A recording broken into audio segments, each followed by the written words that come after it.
Ladies and gentlemen, boys and girls, welcome back. It's your boy Reedie, Z, John, and Juan on another edition of the Burgundy Breakdown. We have a new defensive coordinator. We have an offensive coordinator. Are you guys liking the move? Dan Quinn is all in on this season and much more right now on the Burgundy Breakdown, and it starts now.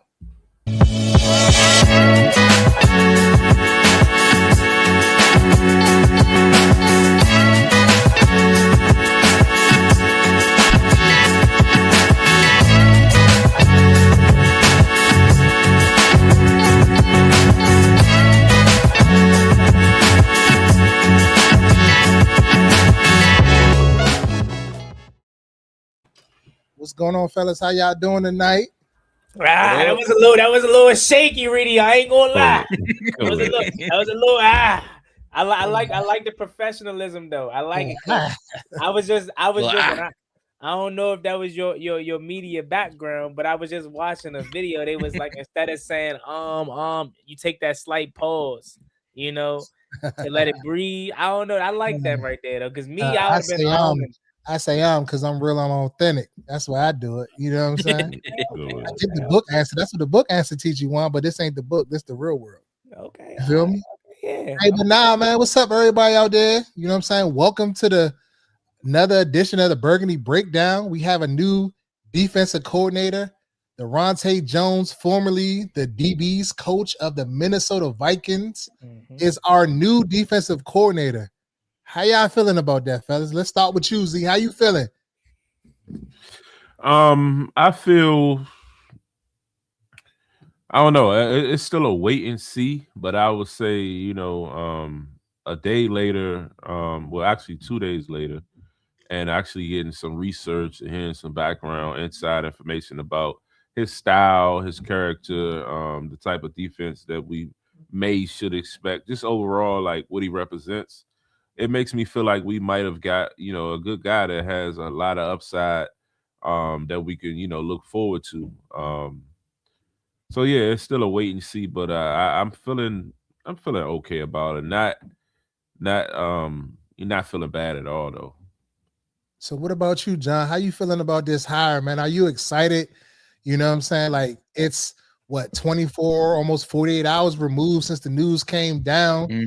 Something that's, guys have been kind of thrown out there in the atmosphere on this very show. One of our loyal, viewers kind of put it in the chat a few weeks ago. How you feeling about it, John? I don't overall hate the hire. I think initially when I saw the name, I was like, I got to do my research. When they said Minnesota, I was like, all right, so under the Flores, coaching tree. And when reports came out from Grant and from everyone else, it's like, all right, I got a little research to do. I did the research. Little skeptical because we're getting another defensive backfield heavy guy like Joe Witt did in Dallas, but it looks like it's better results compared to Witt when they did their times in their separate organizations. So I'm going to give it a shot. Two young coaches, OC and DC, now getting their shots. And if this doesn't work out, we know what 2027 is going to look like. If it works out, hey, DQ might be a genius overall. I ain't mad at it. Now, not lasting, but how you feeling, Juan? I first want to say, Reedie, I love the energy tonight. I don't know what happened. It's up. It's the off season. I'm gonna go into that a little bit. Juan, go ahead, Juan. Go ahead. Did your man hit a parlay today or something? Like, he definitely ain't hit no parlay. He ain't sent shit over, so I don't know. He might have. But he told me he back after February 1. So if he snuck a parlay in and he ain't sent it over, I need a cut.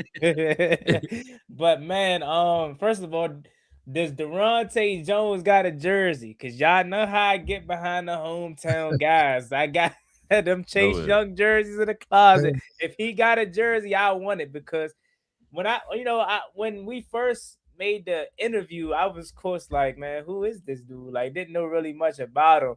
But then after we hired him and doing the research and finding out he's from the area, I'm gonna just be honest. I'm biased. I always support people from this area, of course. So he kind of got a little bit of leeway with me in that sense. But then actually looking at his background, unlike Joe Witt Jr., he actually has experience calling plays at LSU in 2021 as the defensive coordinator. He was at Bowie State. He was at Temple as a player. I think Morgan State as well as a player. So he has various stops in different levels of the football. Canadian Football League as defensive coach as well. He coached at various high schools in Louisiana. So he is very well experienced, although this is his first time getting the shot in the play calling duties as the defensive man in the NFL. When you hear him talk, he just brings the energy. I love it. He seems very into it, and like as a teacher, I think he comes very across very well to players, and like he relates to them. He told them, and I know you guys posted it on the Reedie and Z page. Like he told them straight up, hey, if you want to get paid, you gotta touch the football. You know what I'm saying? You gotta get your hands on the football, cause some turnovers, and that's something that we haven't been able to do. He gives me Chris Hurst vibes. I know I loved Chris Hurst when he was here as the DB's coach, so he kind of gives me those vibes. And what if my theory was like Brian Flores knew he was not gonna be to take this job here, but he really came here to throw the oop to his mans? That's my vibe that I get from him. And I know we're gonna get into like the actual analytical part of it and the stats a little bit later on, but just to shorten it up, like that DB room over the past few years under his leadership has been outstanding. So I'm excited, to say the least, that he can hopefully turn his secondary around. So I ain't got no complaints from me. I ain't overly so because we don't know what he is, but it's kind of like David Blau. I'd rather go this super risky route opposed to taking it safe. So I'm all in. Yeah, Pause. That was crazy. Get that out of the way. Hey, yo. I didn't even catch it, bro. Damn, bro. Wow. What'd I say? I mean, I know what I said, but I ain't really. Hit it again, John. Hit it again, John. Hey, yo. That's crazy. Here, I'm gonna try to make sure that people can hear you. Hey, yo. Wow. Rose said, pause. I ain't even catch it. What? She said, Yeah, 2 for 1. Wow. My mother. Kill my hat. Go Kill ahead. my hat. They used to say on the south side. Go ahead. Wow, Go ahead, young. man. That's crazy. Yeah. I think I need a timeout. Wow. Go ahead. Go ahead. Like, go ahead. Nah, but what I was gonna say, like, I'm optimistic. You know, at first when they announced the hire, I was like, Reedie, I'm like, all right. But then when we had Durant on the show yesterday, man, it kind of like closed the gaps and kind of like making me feel a little bit better. And then when you think about the guys he's worked under, like a Marvin Lewis, a Van Joseph, you know what I'm saying, a Brian Flores, Zimmer. to name some of the, Zimmer, some of the guys he worked under, at aggressive defensive play callers I'm always talking, me and Uncle always talking about why we can't be aggressive, why we don't blitz their ass, why we don't like be more aggressive, like send pressure. You got to get these quarterbacks off the spot. You can't give them all this time to just sit back there and just throw the football. And from hearing what he had to say and speak about him, how he is first and foremost a communicator, like the communication piece on the back end, and he is a teacher, and he ultimately like wants his guys to win. I think all coaches necessarily want their guys to win, but some guys have a different way of doing it. He talked about not talking down to players, but always breathing positivity into them, like letting them know that they can do this and being your number one cheerleader. You know what I'm saying? When you do make a play, like it could be something so small. He said it was kind of like a scout team quarterback threw the ball. He intercepted it like a second team player. And he was like the first one running on the field, acting crazy and all this, that, and the third. Like, and he was like, that just spoke big to him and his heart on like how he really feels about his players. And like, so just hearing him like that firsthand account of somebody that played for him in the past, given though it was years ago, and he has probably learned much more and has evolved even more as a coach, just gave me that quiet optimism of like, okay, well, maybe this is the right hire. Like we don't need to be on that same trend where we'll keep bringing in these retreads just because they got a popular name. But at one point they weren't a popular name. They was an up and coming coach. So this might be his chance to become that next up and coming coach, as well as David Bly. So I'm taking kind of like a different outlook on it. And I'm just kind of like excited for it. And then in a way, it's like, damn, Dan Quinn, you got balls, big balls, paws to like make a move like this, like knowing that your job is literally on the line and you're willing to make a move like this. And that speaks a lot about him as they talk about Dan Quinn, the man. first and foremost. And that's something that stuck out to me. Dan Quinn said this a long time ago. It's about how you develop your coaches too. So it ain't just about developing players to make players better. You got to develop your staff too for them to move on to become the next best thing, great, coaches or whatever in this lineage or whatever. It ain't about a coaching tree, but it's just about just the development and the growth, as of the organization and, as coaches. So I'm just super excited. Like, I'm all in. Like, this is off season. I can't wait for the Super Bowl to just be over, be done with it. It's going to be sad that we don't have no more football, but I'm just excited to get into the off season and see what, we get in free agency, what we're able to do. You do in the draft and so on and so on. I'm just ready to just move. I'm ready to move to the start of the first fucking league year in March and just get the OTAs and then get the training camp and then, just do it all over again and start the season and see where we can go from here. Mm-hmm. But that's me. That's why I'm so excited today. I'm kind of upbeat about it or whatever. I'm kind of like, I've been depressed since week 8. It's like time to let that shit go and just move on. I think we're gonna be all right. We're gonna, I got that optimism about us now. I'm back. I'm fully back, ready to go, ready to work, ready to talk about this team and just be excited about this team. So negative Reedie he's gone.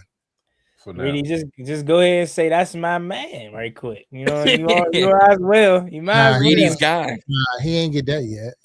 I still gotta see, but I'm just saying I'm optimistic. I'm willing to, see what it's gonna be. But it's definitely a wait and see type of deal with me. Yeah. He ain't a Reedie guy yet. Go ahead. Now if he come out and he blitzing how I coach, then he might be a Reedie guy quick. Go ahead. I think overall, I think we're all in agreement, and most of online was agreement. This is surprisingly a good hire for Dan Quinn. I didn't see a lot of negative, people or tweets or articles saying, this was a bad hire. What is Dan Quinn doing? He's on some drugs. Like, everyone was like, nope, pretty good overall. And we haven't had one of those pretty good overall hirings in a minute. But even it was the same thing about Blau. Like everybody said, like if it wasn't going to be here, it was going to be somewhere else. Like he's known across league circles, and I didn't realize this. Like as the next up and coming guy, so that says a lot to me right then and there. Again, I definitely think that David Blau and here's my question I was going to ask. John, you can go ahead because it was kind of trailing off to something else. No, go ahead. So, although I do agree with Dan Quinn with making these moves being risky, in a season in which most coaches, feel the pressure like their job is on the line, he's kind of going in the opposite direction of just, risking it all. Why do you? And it probably speaks back to what Reedie said about his character. But why do you think he's taking that approach opposed to taking the safer route or doing what other coaches typically do, and which is go with something that they know in a season in which they're basically fighting for their lives? Because again, Dan Quinn is going into a season in which he could be fired at season's end with two guys that he truly doesn't know that well. I mean, of course he knows David Blau, but not on the level of trust like a Raheem Morris or somebody like that. So opposed to doing a comfortable thing, why do you think Dan Quinn is risking it all? I would say, I think he's doing that just to show, one, to stay true to who he is. If I'm going to go out, you look at it in the sense I came in year one and no matter how much you want to give me credit, I turned this culture and this team around and we went all the way to the NFC Championship from a 4-12 season. Yeah, year 2 slipped up. I maybe had some hiccups, probably made some bad decisions, probably, then on top of all the injuries, and we had to suck a trash season. And now it's oh, y'all calling for my job. All right, okay, so y'all want to call for my job and y'all want to act like I only got this 1 year left or whatever. All right, I'm going out my way, period. I want to show y'all what it's about and, stick to truly who it is. So I think he's more so just, channeling in on how he's wired and, going out. Basically, if I'm going to go out in a way that I want to do it, where I feel like I'm being true to myself and I can leave with, with my head high. And then if it does work out, it makes me look even more genius, and it's gonna just inflate or boost everything about me. So I think it falls somewhere in there, rather than being like ego or rather it being, you know what I mean, any other reason. I could dig it. I think for Dan, like if I'm thinking about what Dan would do, is again, if this falls back and does the wrong thing, everyone's gonna get fired regardless. But if this turns out to be a good thing and they keep him around, their Bills can continue in. So once they bring free agents in, draft picks, like, oh, I want to kind of go to Washington. Similar why Luther Burden was so happy that we were in the contention to go grab him. He was like, oh, I want to go play for Jaden. Again, we haven't had free agents or draft picks say they want to come to Washington in a while. And then to AJ's point, him saying, if I'm gonna go out swinging. Well, best case, you develop these guys to be OCs and DCs or head coaches somewhere else. Worst case, they stay QB coach and DB coach or go DC and OC somewhere else, and we got to start over again. To DQ, it's probably a damned if you do, damned if you don't situation regardless, and it's kind of just a flip of the coin. Okay. I mean, is it weird that we find ourselves in this situation? Like, because, and I know this generation is different. We're labeled as the microwave generation, meaning we want results like this, right? Mm-hmm. But opposed to in the past where coaches would get 3-4 years to really, get an opportunity. Yeah. Do you find it weird that he's having to make such a knee-jerk reaction or knee-jerk moves in year 3, going into year 3, but again, basically a 1-1 split. 1 year that was good, 1 year bad, and then year 3 he's having to make such a drastic change because of the outcome of year 2, when it's like he could have a crutch to fall on it. He could have excuses to say, hey, all these injuries is why we were bad. But given the injuries and given, I guess, the poor coaching decisions or coaching your decisions, I guess would we say, he just went all in and said, you know what? I'm just going to do everything aggressive this offseason, and we're just going to try new. I think, so this is my deal. Like, I don't necessarily know if I believe, like, the narrative is that Dan Quinn's job is on the line. But he turned a 4-12 team into almost an NFC champion. Like, we lost an NFC championship game. So, like, in year 1, like, that's a dramatic turnaround. And then in year 2, you had a myriad of injuries all across the board. Like, how can you overcome that? Like, you cannot overcome that. So I don't necessarily think it's a bad coach job this year. It's just the shit wasn't meant for us this year.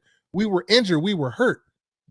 Like, I think Dan Quinn did the best, but I think what it all boils down to is this fan base, and everybody knows Dan Quinn wasn't the number one guy. He wasn't the number one guy that they wanted to come here to be the coach. So now everybody wants to have a shorter rope for Dan Quinn, when indeed he came in, he blew out the expectations that we had for him in season 1. And then we had a bad year in season 2. Nobody could stay on the field. So again, like, most guys that come in, they get at least 3 years, 4 years. Yeah. After year 3, going into that 4th year, now if you stick it up in that 4th year, you up out of there. Like, but you got to give him more clout, you got to up what he did, because he elevated us with nothing to the NFC Championship game. So that has to count for something, in my opinion. I think. Oh, good. No, you're good. All right. I was gonna say, Juan, to that question, that's the same question how everyone's gonna have, because I'm gonna piggyback to kind of the title for 2 of the channels. Going into college, everyone's gonna look at Indiana and Kirk Cignetti and say they won a natty in year 2, and they ain't got no 5 stars and didn't really pay people. I'm paying Kalen DeBoer, Dabo Sweeney, Kirby Smart $10-12 million a year to go get 5-star recruits and go in the transfer portal, and y'all can't even pull up to an SEC championship game and get the job done against Ole Miss or who else. What have you done for me lately? I'm gonna go get a coach that can get it done in year 2, year 3. NFL, obviously a different business, different head case, but we see it all the time. Jets, Browns, Jaguars, Giants. If you do good for a year and a half, you'll get a longer leash. I think the Jets should have cleared house this year, but They believe in Aaron Glenn. So Reed says it all the time. What have you done for me lately? Yeah, I don't think you clear house one season with a coach. After one season, if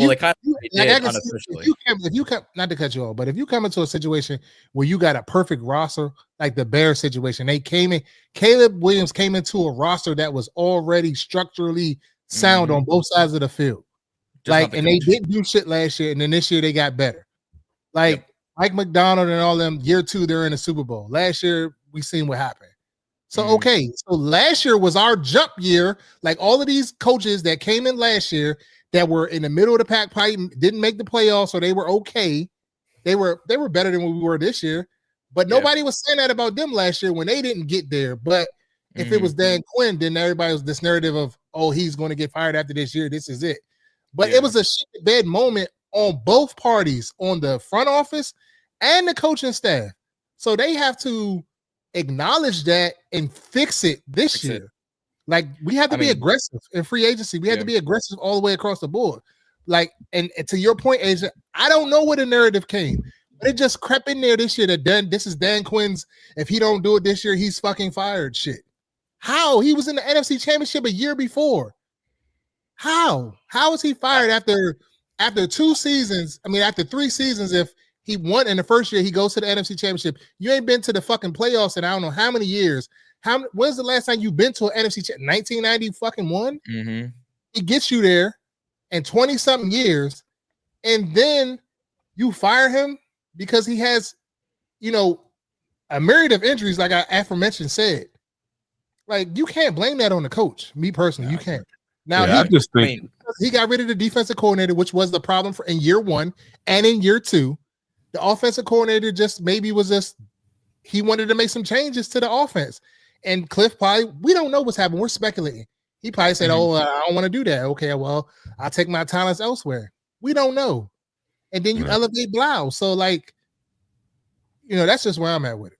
Yeah, not that I would say that I agree that he should be or is on the hot seat or whatnot, but the one thing to look at is that the reason why he catches so much heat is because you literally went from NFC Championship to the fall was just drastic. Injuries, there's many different variables as to why it was happened, but at the end of the day, it was a drastic fall. And they felt like, all right, we need some changes to be made.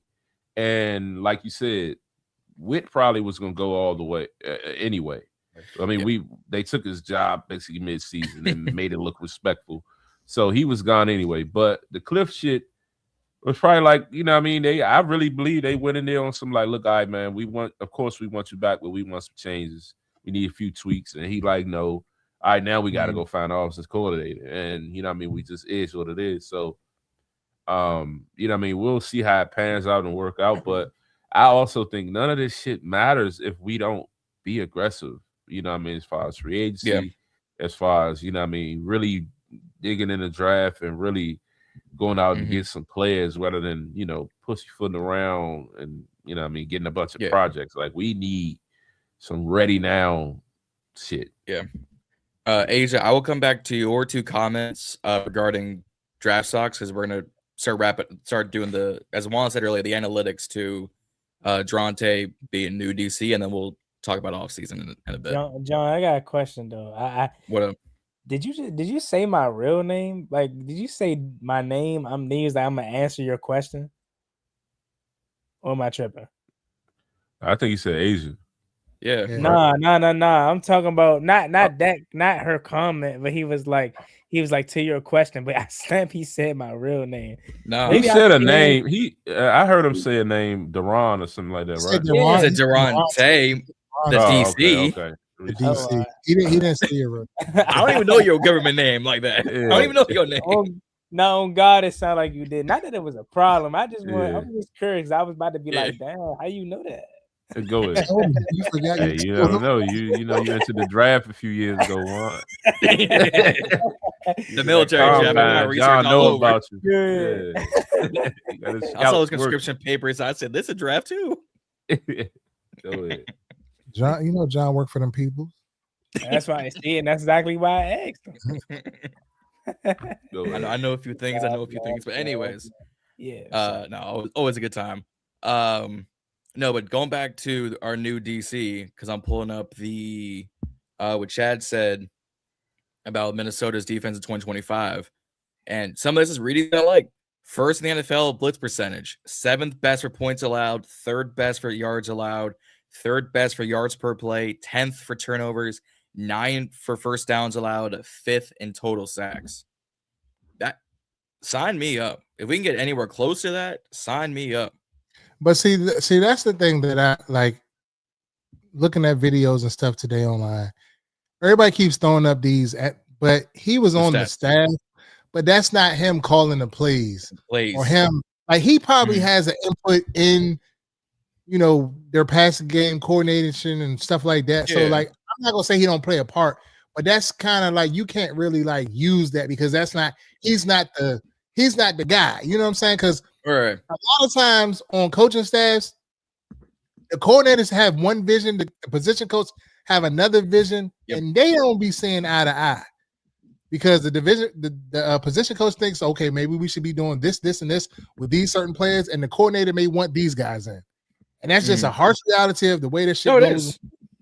So like, I be like hesitant on kind of like using that type of stuff to kind of say like, okay, we'll be here because they were there, and then the personnel and all of that shit matters. We don't have the personnel nowhere. We definitely don't. We definitely don't have the personnel. That's free agency in the draft process. Reason why I also bring that up is because 100% correct. He is on the staff. He is not DC. But for some of those plays, yards allowed, turnovers, stuff like that, he's got to teach these guys, hey, in your cover zeros, in your cover ones, in your quarters, in your nickels, in your dimes, I need you these assignments, alignments, and responsibilities. So I'm not taking that 100% fact because obviously that's on Brian Flores and coaching, the whole nine. But I'm not going to say it's a bad stat because if DQ is looking at something and going, he's got potential, I like what he's doing in DC, I'm not going to be saying, DQ don't know what he's doing. DJ is a bad, coordinator. We can't trust this. I'm going to go, all right, I need to look at the overall picture. And this is just the face of that picture. Somebody put up Asia's question real quick. I'm gonna try to define about that the role. Coordinator? Yeah. I mean, every position coach has input in the game plan. You know what I'm saying? So you go ahead. No, I say basically the pass game coordinator is responsible for designing, teaching, and improving everything related to the pass defense. So basically design the pass coverage, ensure coverages align with the fronts, the pressures, the blitz packages, game planning, situational stuff, the work directly with the DBs and the safeties, the bridge between the defensive coordinator and position coaches. So yeah, they do a little bit of it. Sounds like a assistant defense coordinator, low key. Yeah, so like you got a pass game coordinator for your defense that they're going over all of the like pass game shit that particular offense that they're facing runs and stuff like that. So they're putting in like the checks and all of the different match coverages, your basic coverages, all of that shit like that across the board. Then on your offensive side, you still have another pass game coordinator for you that's kind of putting in y'all route concepts and stuff like that y'all look to do. Then you have your run game coordinator most of the time, which is your offensive line coach. A lot of times they're putting in your runs based off of your zone blocking scheme or your whatever your team likes to do. You know what I'm saying? That's how it works. But every position coach, running back coach, what have you, quarterback coach, everybody has a implementation of shit that's in the game plan that you're going over. So it might be 300 plays, say, in your playbook. You may only fucking bring 25 that's in your script or 50. I'm just hypothetical. I know it's more than that. But that may just be what you're going to do specifically for that week or what have you. If that makes it a little easier to understand. I definitely get what y'all saying. And I understand it. Kind of enlightened me a little bit more than I already knew or didn't know. But I mean, the overall theme or what people were saying when he came here was like, this isn't just your ordinary DB coach. This isn't just your ordinary passing game coordinator, defensive passing game coordinator. This is actually like Brian Flores' his right hand man. So like this is the guy that he leaned on the most to talk, scheme and all this. And he like last person he kind of went to the, hey, is this right? What should we do here? So again, that's why I felt like we already knew Brian Flores was a long shot to come here. But again, I think he really came here to throw the oop to his guy. And he's ready. And I mean, again, and you look at his experience and everything that he's been through, it kind of speaks to that. I know it draws similarities to Joe Witt, but kind of not really. Did Joe Witt even play the game of football? I don't even know. I would assume he did, but I'm not even too sure. This guy, again, multiple college stops as a player and as a coach, 25 years of experience. So, I mean, I like it, man. I mean, I'm not all sold just yet because, again, we have to see. But I just say, look, if he can be anything, a mixture of Brian Flores and himself, because you got to think he's going to take a little bit of what he learned from his time in Minnesota with him. Kind of how we're saying with David Blau. He's going to take what he learned from Ben Johnson and Cliff Kingsbury and kind of combine it into one to create his own thing. Why can't he do that? Why can't the expectation be the same for him? I mean, again, some of the best minds, not in just today's game, but of all time. Brian Flores, Vance Joseph was just in the AFC Championship, and I get it. I understand the weather was horrible, but the Patriots only scored 10 points, right? Drake May did not look good in that game, contrary to popular belief. Like, Vance Joseph is really, really good. Mike Zimmer, we know how good he was. So I think this is a really, really good hire. The next question would be, since Carl Scott was such the favorite and I was a big Al Hurst guy and everything like that, why did they choose him over these other two when they had a clear chance to bring in Carl Scott? I mean, I think it's – oh, go ahead, John. To your point, contrary to what a lot of us were hearing, he was getting looks at other places for DC and other coordinator spots. Dallas was one. I think Green Bay might have been another. So he was a hotter name than Vance Josephs, your Carl Scotts, your Brian Flores's, your Jonathan Gannons, those guys. So for them, it's probably the same thought process they thought of David Blau.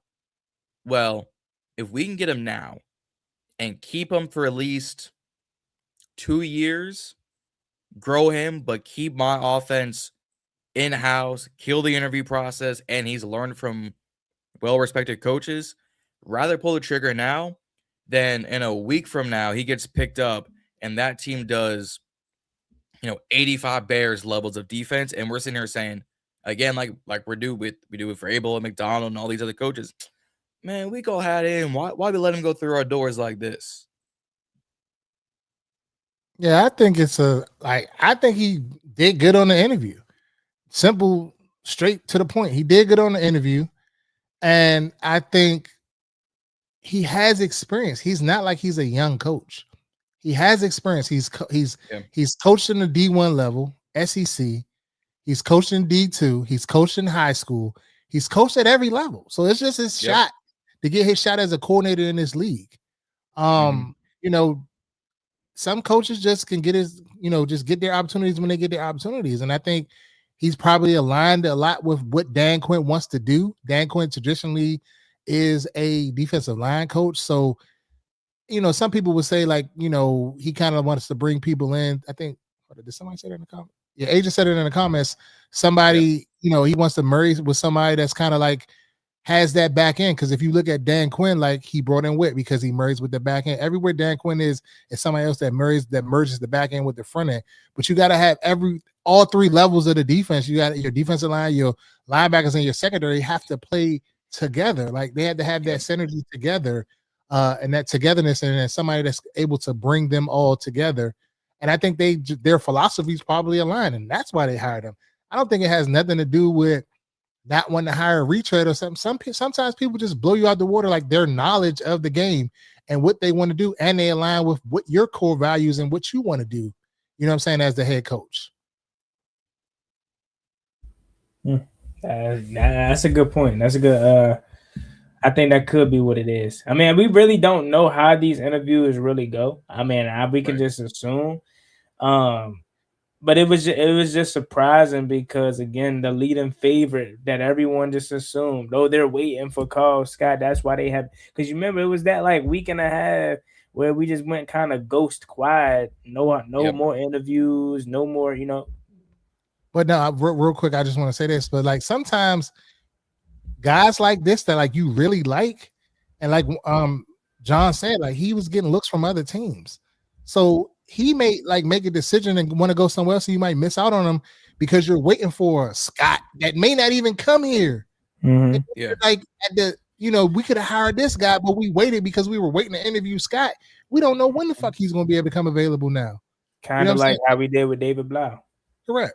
Yeah, I get that. I mean, you look, speaking of David Blau, right? The offense side, like, I don't know if David Blau was their first choice. I doubt he was. But once they realized he started to garner interest across the league, they were like, we'll live with the risk of keeping him opposed to living with the regret of letting him go. So maybe that's what it was, like you just said. So, but then the other thing you have to also realize, Juan, too, and not to try to run with the mic, but you still have, looks like Anthony Lynn's not going nowhere, former head coach, former offensive coordinator. You still got Johnson on the staff, former offensive coordinator, pass game coordinator, assistant head coach. You still got who else is on the staff that's kind of coordinated or been on that type of level or been someone in the know for like putting together an offense. And so he has help. You know what I'm saying? So it doesn't have to necessarily, you don't have to have all of the answers. It's like a collective. You know what I'm saying? Like, yeah, this is your scheme. He's going to be charged with calling the plays on the game day. But when they're putting the game plan together, it's everybody. Yeah, I mean, for sure. Because I mean, you even go back to Cliff's time here. He talked about how much David Blau had to do with the involvement of install and things of that nature. We used a lot of David Blau designed plays in the Detroit Lions playoff game, right? And that Jamison Crowder touchdown in the back of the end zone against Philly, I believe they said that was a David Blau play. So you're actually correct when it comes to a collective unit, and I think that's probably why Dan Quinn also hired Daronte Jones, because remember in the presser when they asked Dan Quinn about the defensive side of the ball, he said he plans on having his hands in the defense this year. Like, not that he wants to become the play caller, because again, if you did, he probably wouldn't have hired a guy like Daronte Jones, but he hired him because he kind of can have his say. He can kind of have his hand in the mix, opposed to his influence. Yeah, and opposed to hiring, let's just go ahead and say a Jim Schwartz or a Raheem Morris, somebody that actually has chops in this league and actually has a veteran presence as a coach. They're probably going to be more so standoffish. Like, let me run my operation the way I want to do it, and Dan Quinn can kind of have his hands and 2 cents into what Daronte Jones said. And also, it also can be what Asia said as well. Colin Scott was probably one-dimensional, right? This guy has a lot of different variations of experiences in so many levels, and he's shown that he can expand. So pause if I have to. So I definitely think that might have been the better choice in a sense. We'll see. I think and let's talk about the aggressiveness that he's highly likely going to bring to this defense, something that we lacked since forever. Like, it seems like even back to the Hazlitt days, even after Hazlitt, who Del Rio days, right? Jack Del Rio was our defense coordinator, right? Yeah, I think he was a Reedie guy, by the way. But he still is a Reedie guy.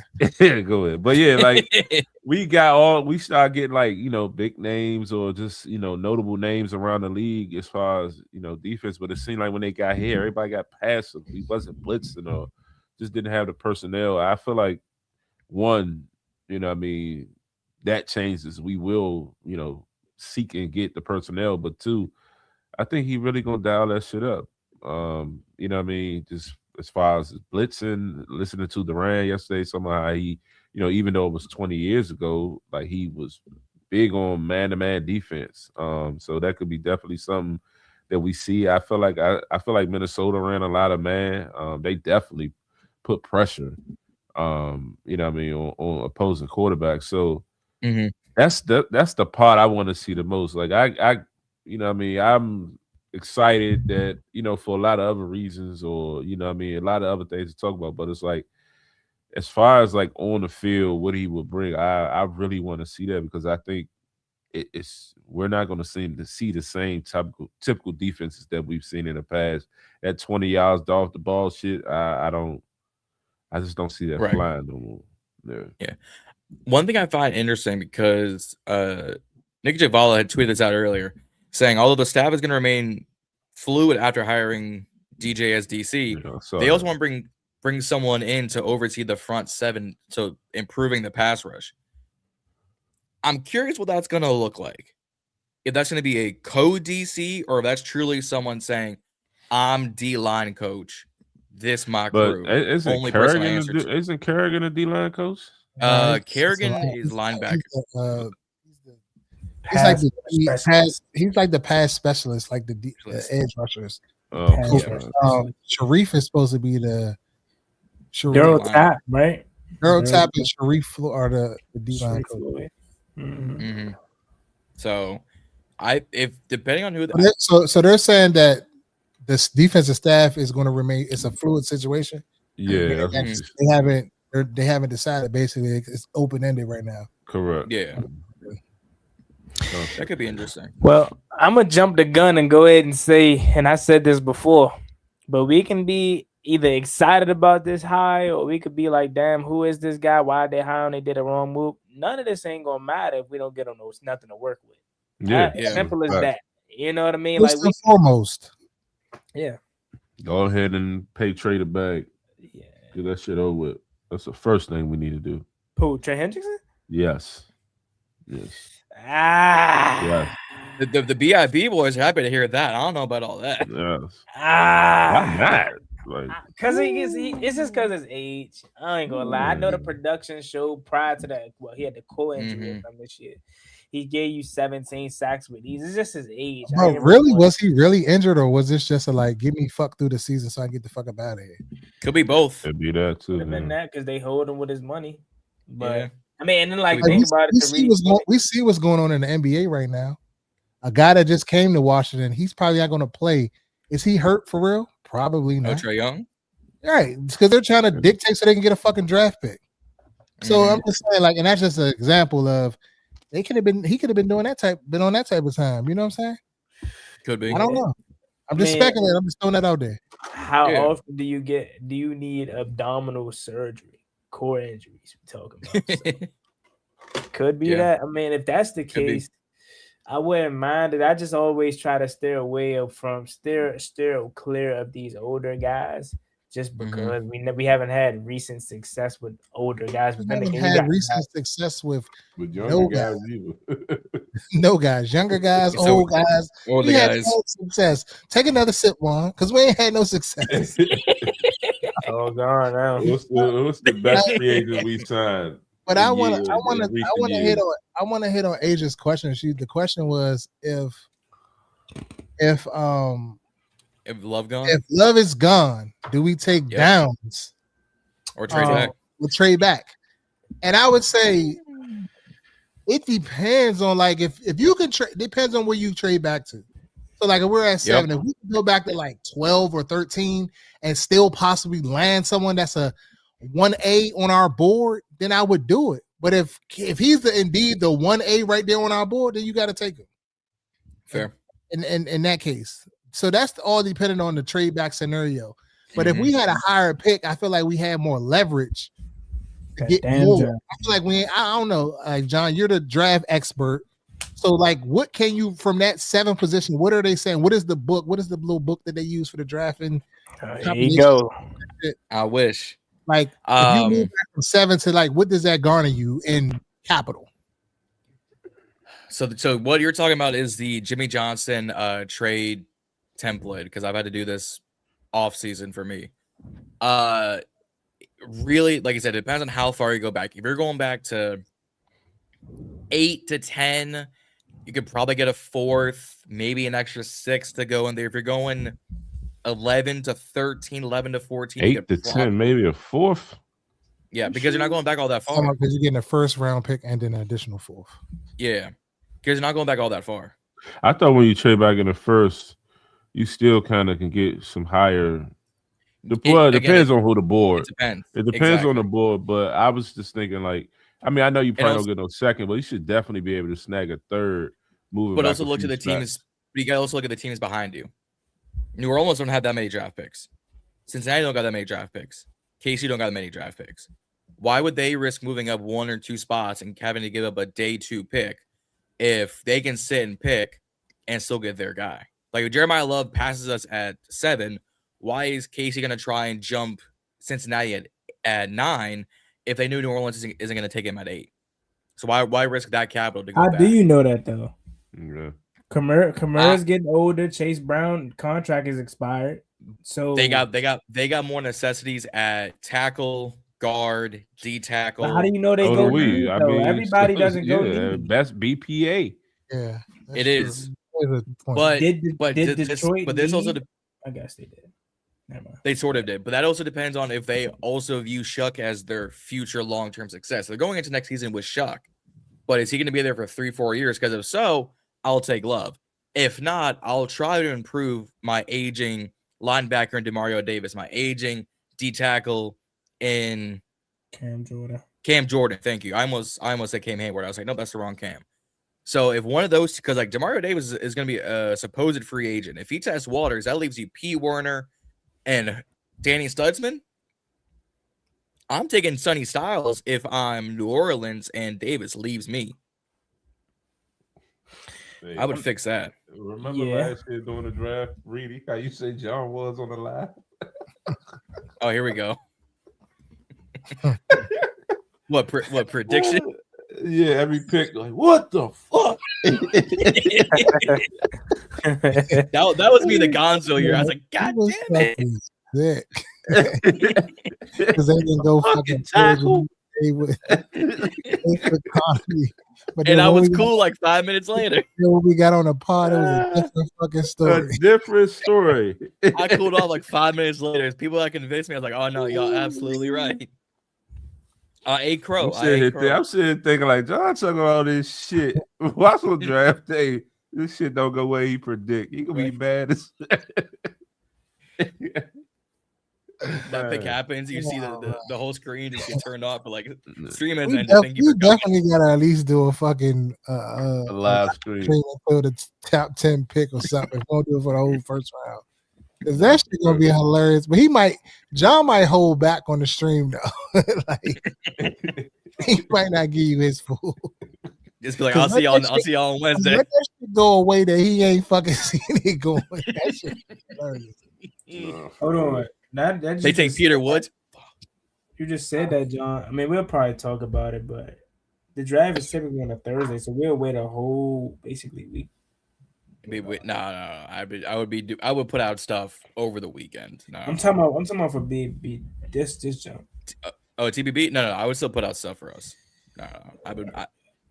I was being facetious. No. It's gonna be turned up that week probably. Oh yeah. No. Gotta have 1,000 subscribers by that time, bro. We better. I better have 1,000 subscribers by that. I ain't gonna hold y'all, but people is coming around to what Reedie said. I'm telling y'all, bro. It makes sense.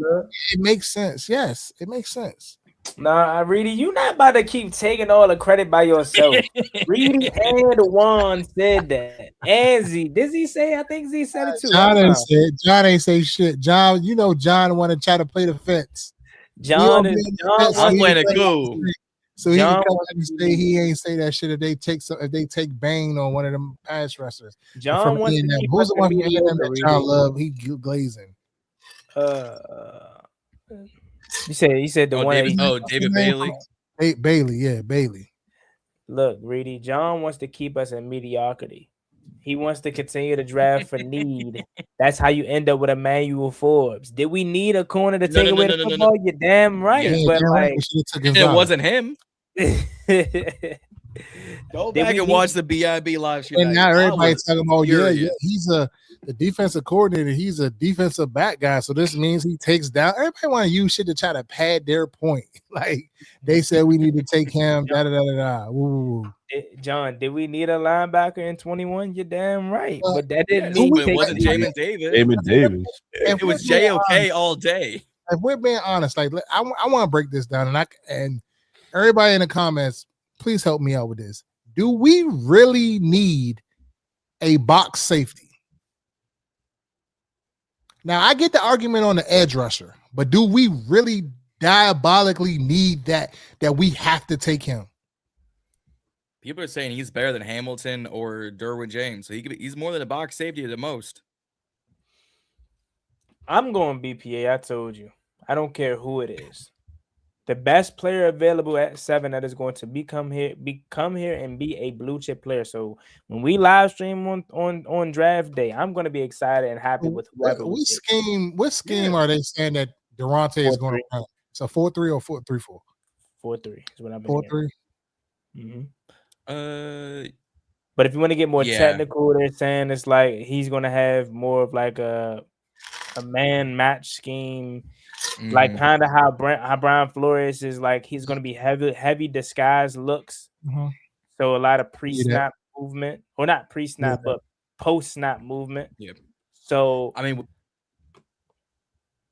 no, I'm thinking no. Our personnel is more equipped for a 4-3, but the problem is with all the injuries, we have no true pass rush tackle.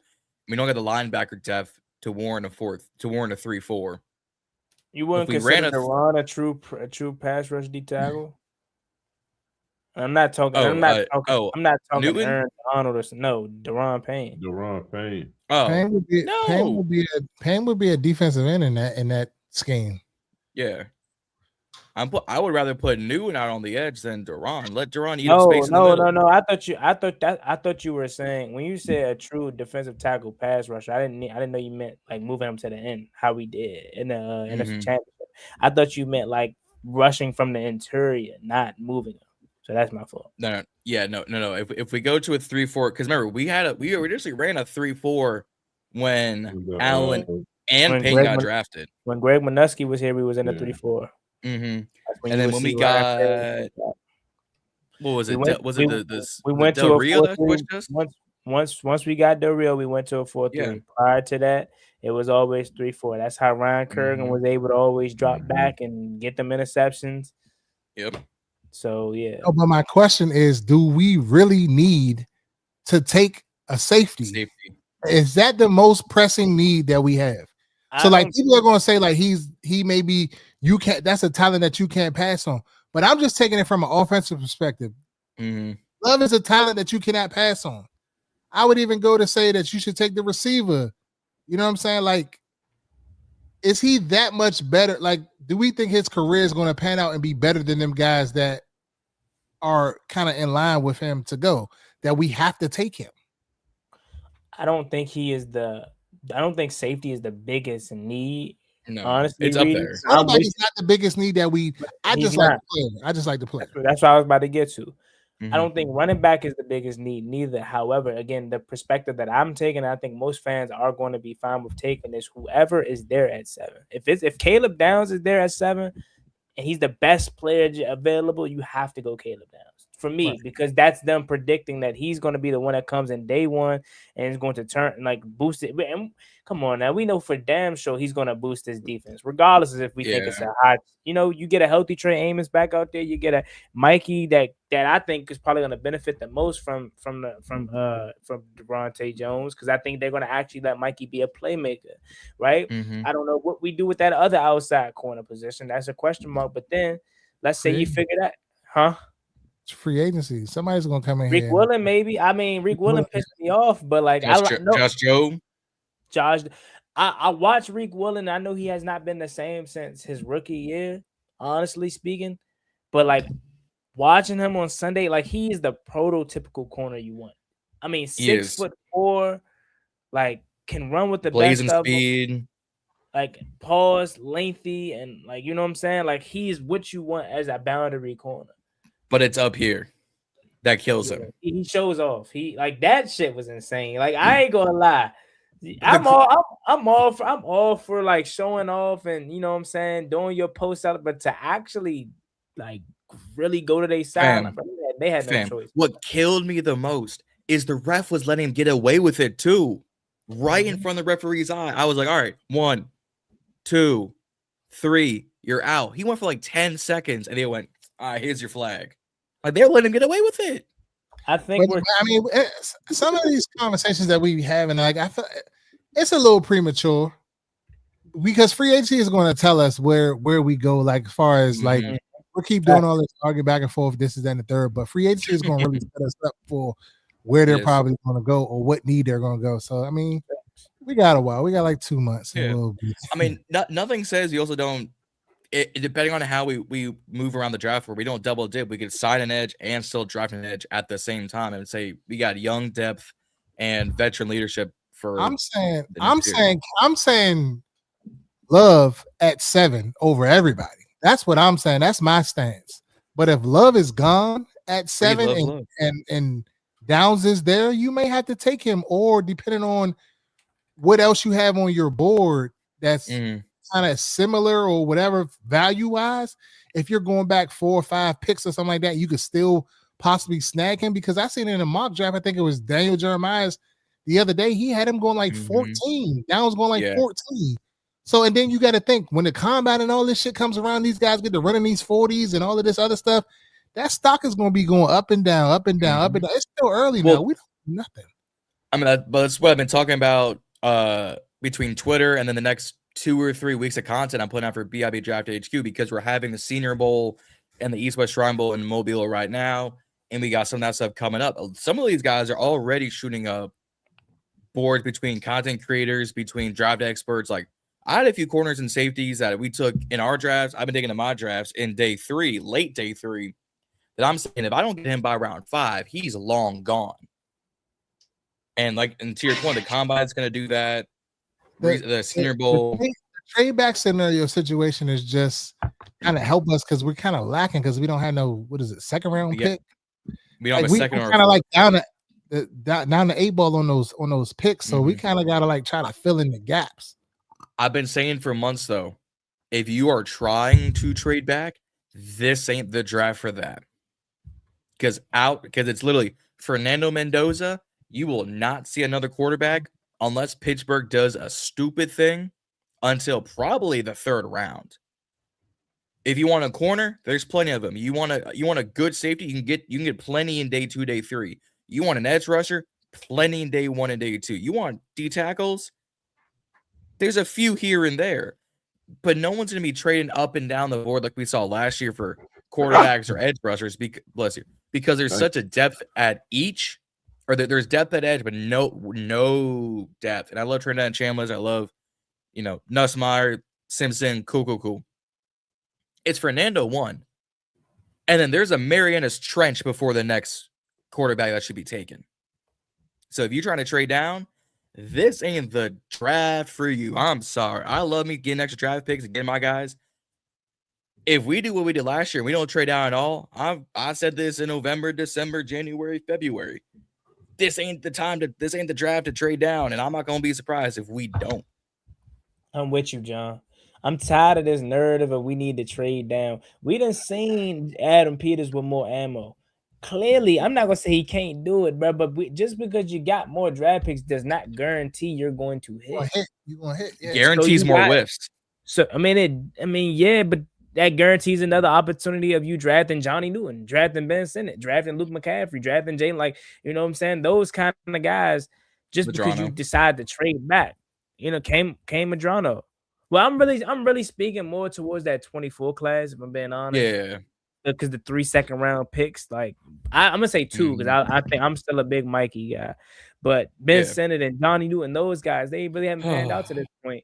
So just because you have more picks don't mean anything. That's why I'm honing in on the fact that he has to stay put and draft the best player available. Because if you can't draft with more draft picks and you still can't draft when you're in it, like, we're not going to be back in this position again. Do you realize we only are in this position because of the injuries? You can say what you want about the season. Even if we stay healthy, I'm not saying we would have exceeded what we did last year, but we would have damn sure won more than 5 games. So we wouldn't have been in a position to be at number 7. We're in a good spot. Although I think we would have been in a way better spot had we lost that pointless ass game versus the Giants.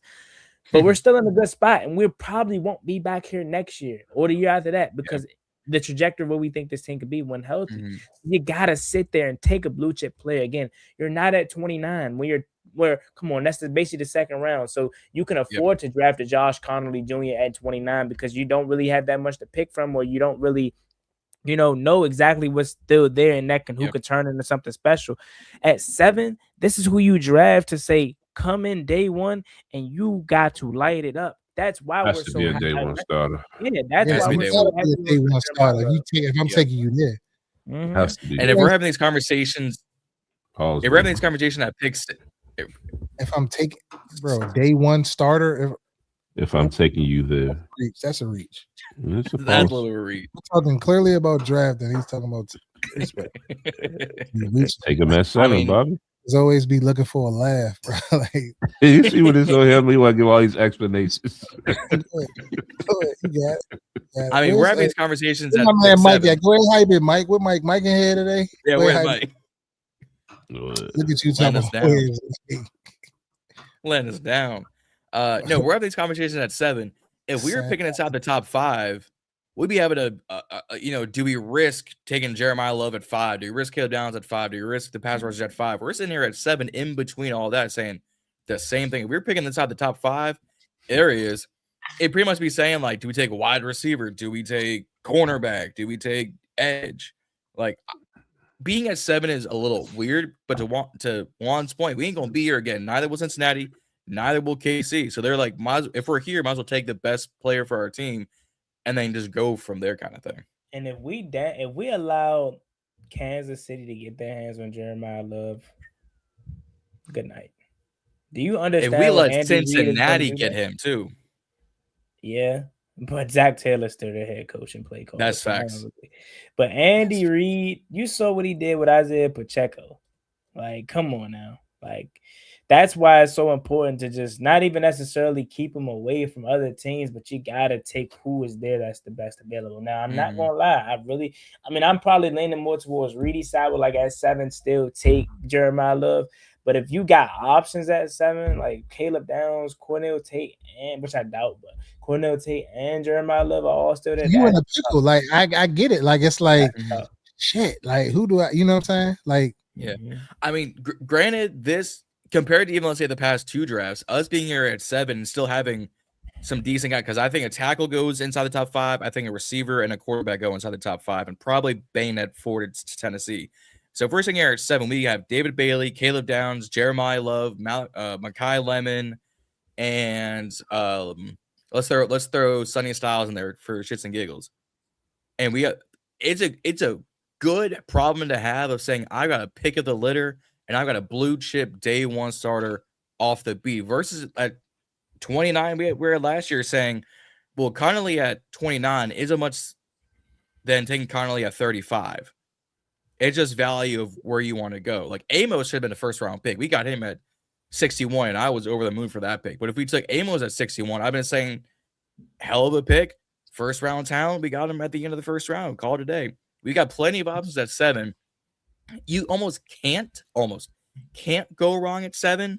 But if you take like a Peter Woods, and this ain't Peter Woods, if you take a D tackle at 7, I might shut down the stream. I'm just Lane coming around, Asia. Yeah, 2 He punt taking returns shots. this year. yeah, Lane. I don't think he's a receiver. I think he's a I special like team. him. I think he He's taking in what, the 4th round. Took him 3rd or 4th round. we took him in the 3rd round. 4th. I don't think he Yeah, was a 2 and a bad 4th. pick. I think we just overdrafted him. Had you got him in the 6th, 5th round, okay, cool. Because he's going to be amazing for us in terms of the punt return game. Like now, you cannot. Hey, I'm gonna go ahead grab a drink. I'm gonna go ahead go to the bathroom, because at any point in time he could take us to the house. Had he had more opportunities to do that, if the defense would have got some stops, we probably would have seen more. So I don't think there is a place for him on this roster as the starting punt return guy. But as drafting him in the 3rd round, that I'm with Asia on that. Like you should have. Yeah. No, that is a clear. There are some other guys at receiver I would have taken before Jalen Lane. No, for sure. Yep. But I'm just thinking about that, the draft and going with Love, like them love jerseys gonna fly off the shelf. I might gotta give me one. I'm curious what number he would wear though. Would he take one off of Debo? Man, hey, pay Frankie Frankie gonna have to come out that full, man. Frankie gonna have to come out that full. Daniels, Bill, and Love. Debo wouldn't even be here probably. I mean, I would bring Debo back, but everybody else like no. So, but yeah, I'm trying to think what number would fit Jeremiah Love if he couldn't get 4 off Mikey or off of Luvu.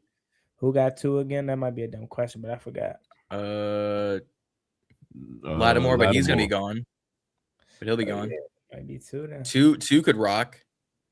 What if he took 9? Like if we didn't get Kenneth Walker and Jeremiah Love took 9. I'm trying to remember who Sonny got Jurgensen. I think 9's retired. Oh, thank you. 8 one. Thank you. Taking we got 3 again. I forgot. Damn. Will Harris. But we come off like that. We gotta treat some of these dudes how they did in high school, college. You can't be having these sweet jersey numbers. Like some of y'all gotta, Will Hurst one of the y'all guys though. No. I'm not just talking about Will specifically because he was definitely a guy I was rooting for. But like just in general, like how they used to do with the varsity guys, they get the jersey first. You know what I'm saying? Like I think we talked about this before. Yeah, like get Will Hurst 31 or something, or bring back Cam Curl. Cam Curl can get 3. That's my guy. I mean, Bill had 32 in the preseason. It's not the worst number on a running back. It's not. I was pro keep 32. Yeah. I felt like 32. I ain't really like the 22. Yeah, 32 was way more than them to me. 22, that was more so Evan Royster right there. Evan Royster was 22. Yeah, the 22 is growing on me a little bit though. I mean, I guess, but like that 32 would have set them apart. Because who was rocking? Oh, it definitely would have. Oh, for sure. Kind of like Alvin Kamara a little bit. Like 41 was wild. 41. But like now, Yeah, 41 is Will Blackman all day.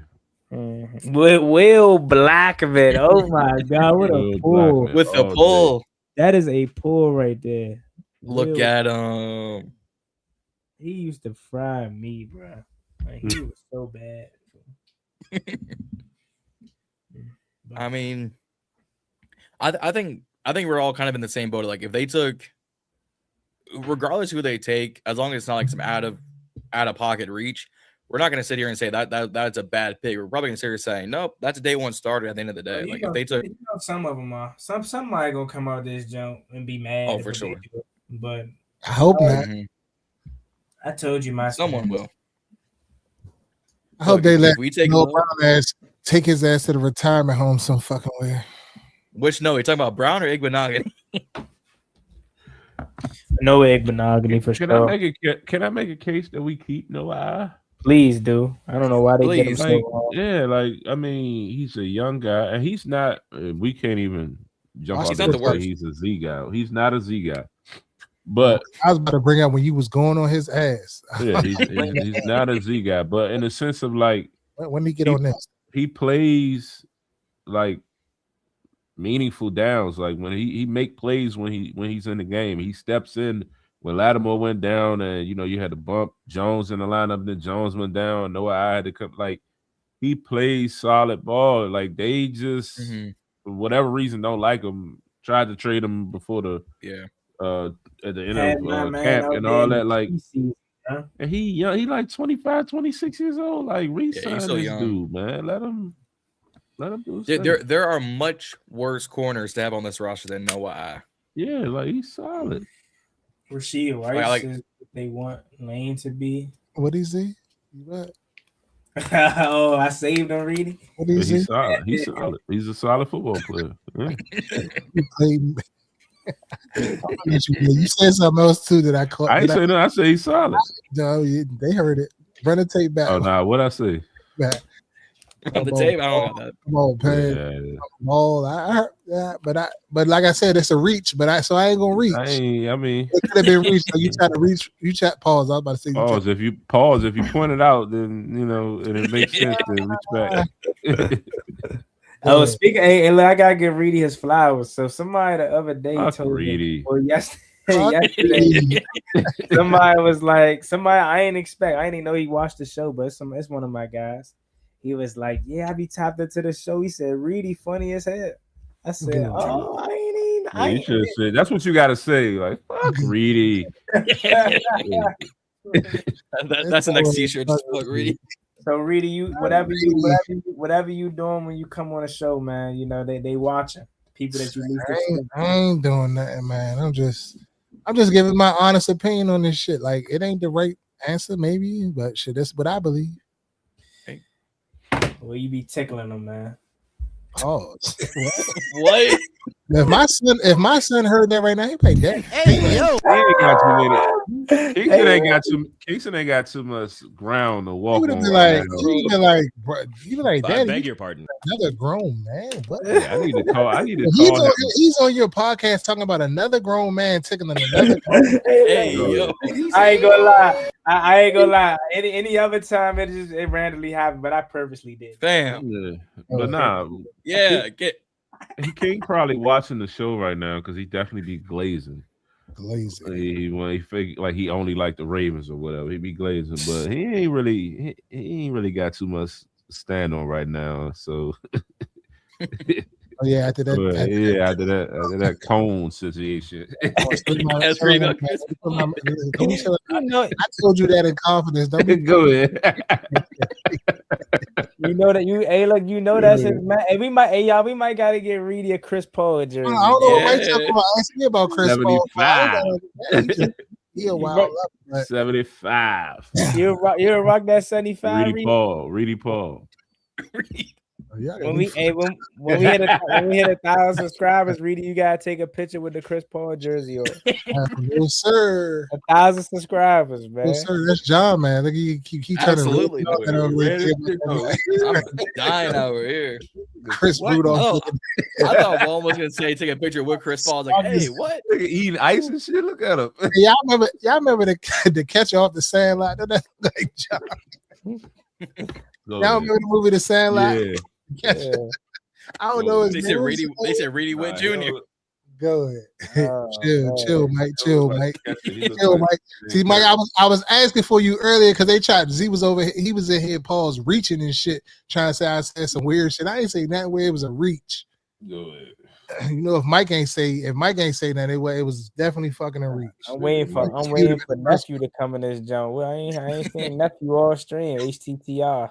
Yeah, oh yeah, bro. Where's fucking Hermit Rob ass at? I ain't seen him either. Where's Unc? Fuck Unc. Out of his ass. Motherfucker called me when I'm on vacation, act like he ain't know I was on vacation. You knew where the fuck I was at, huh? Reedie in Dubai, Unc on the phone for 45 minutes. Like, what are we talking about? And we probably on FaceTime audio. Trash shit. Meanwhile, it's like 2 a.m. I'm outside talking to his ass about fucking draft shit. Man, I'm like, Reedie, why we don't do this, Reedie? I'm like, I don't fucking. He always going back. I was watching the old video of the Super Bowl era, man. Why we didn't do this? Like, nigga, that shit was 25, 30 years ago. Hey, Reedie, let me hold something. I'm trying to go to Dubai. Shit. that ain't no ordinary trip right there. It was my wife's birthday, man. My wife turned 40, so we popped out. Yeah, I'm saying though, like, you know, need some bread. I'm trying to go to Japan. I ain't got no bread now. Shit, I'm broke. Facts. And shit, they talking about the government shutdown Friday. I'm broke, fucking with Trump now. Shit. I'm broke, baby. I ain't got no money. That's why I need y'all to like, share, subscribe, share the broadcast, get us on the pop so we can get some of this YouTube money or something. We gotta pump out them videos, man. Shit. Mm-hmm. We coming. Pause. Damn, I gotta go, bro. I gotta go. Hey, yo, bro, that is crazy. Like, what's up with me tonight? I think I'm a little fatigued, bro. That's all it is. Go ahead. You get tired. You get a little weary, huh? Yeah. Before we go, Hey, yo, I'm on vacation with my wife, so we sitting there talking, and my phone is just like laying on the fucking table. So, like the stories just keep going and going and going. Yeah. So, mind you, it's the story of fucking Juan comes past. This motherfucker flexing and shit. My wife's like, "Who is that?" I'm like, Do it. "That's Juan." I said, "That's Juan from the podcast and shit." It's like, I'll what be is he doing? I'll be in that video. He on his workout shit and shit now. He doing his little thing. It was the other day. Whenever you posted the videos of you flexing, He be on this shit. I'm like, man, Juan, my wife was like, "Who the fuck is that? Like, why is he on that?" Like, yo, chill.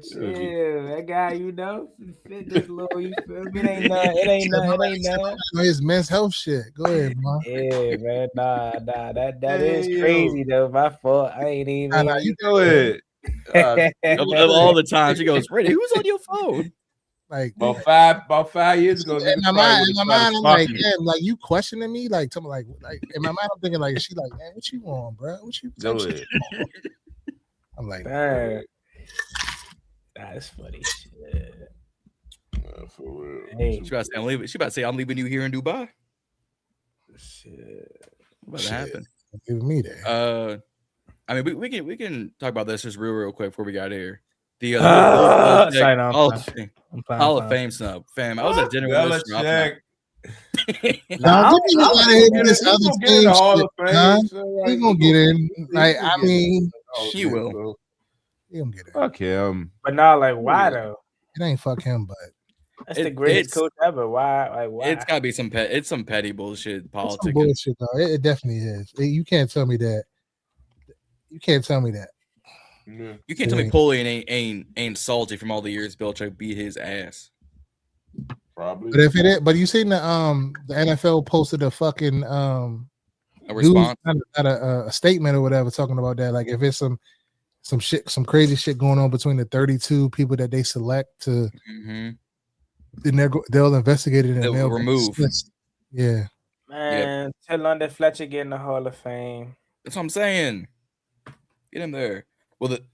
They also said earlier tonight. And I don't understand that, bro. Like Bobby Wagner is going to be a first ballot Hall of Fame. If you look at his stats, you look at London Fletcher's stats, and you look at Ray Lewis's stats. They are within a couple tackles or sacks or something of each other. Yeah. And he has Ray Lewis has 2 Super Bowls and London Fletcher has 1. The criteria was to have a Super Bowl and then all the statistical shit, the amount of seasons. So like you can't tell me that London Fletcher don't deserve to be in the Hall of Fame. Like what the fuck are they? What did they see? One, he was like an undersized fucking linebacker anyway, and to have those numbers. So like, what is the difference? Like I get the All Pros and the Pro Bowls and stuff like that. He don't have those numbers, but the other statistical numbers he has. It's a name game. Popularity contest. Most popular person, man. I gotta go drop some bars, man. Just like the Pro Bowl. I gotta go diss John, y'all. Why not? What? Yeah, tag me in that shit, Juan. Man. Shit out of this nigga. Yo, you can't be saying that, John. What you say? I didn't say it. I ain't say nothing. That was him. Oh, you posted that part. Oh. I feel like I didn't realize it was your show. I feel like he used the clip to say it, bro. Yeah, like for real, like, you can't just cut a clip off. You gotta make sure the clip is in its entirety. You know what, John? You know what? If I ain't no better, I would. I ain't no better. But I know better. What? Did I stutter? Oh, I knew you was down doing it too. Are you burping, John? Everybody with John Owens. Go ahead. John said he ain't said. Go ahead. That want me? John said he used the clip to say it full. Go ahead. I can neither confirm nor deny said statements. Yeah. Let's go ahead and get about it. Look, Uncle look like he about to fade into that abyss world. You know, he started about this time. He started getting tired of shit. We ain't gonna be able to make it through the draft like that. Right. We won. Look at that. I had to wake up to hop on the episode. I was asleep. Tired, boss. Shit all day. And I got a cold or something. Definitely past my bedtime. Go at 10:42. Yeah. All right. Well, it was a good episode, fellas. It was nice being back together. We'll be back here at the same time next week. to discuss any breaking developments upon this team, the Washington Commanders. I'm Reedie. That's Z. That's John. That's Juan. And if you haven't already done so, please like, share, subscribe, and hit the bell notification. Hit us on all social media platforms. Help John and the Ballin' and Burgundy podcast get to 1,000 subscribers. They are almost there, people. Do your part. Sub him up. Like the Burgundy Breakdown on Instagram, TikTok, and everywhere else. We're on Twitter. We're on. You know what I'm saying? Help us get there. You know what I'm saying? We're trying to pay these bills or whatever. It's free and it's for you.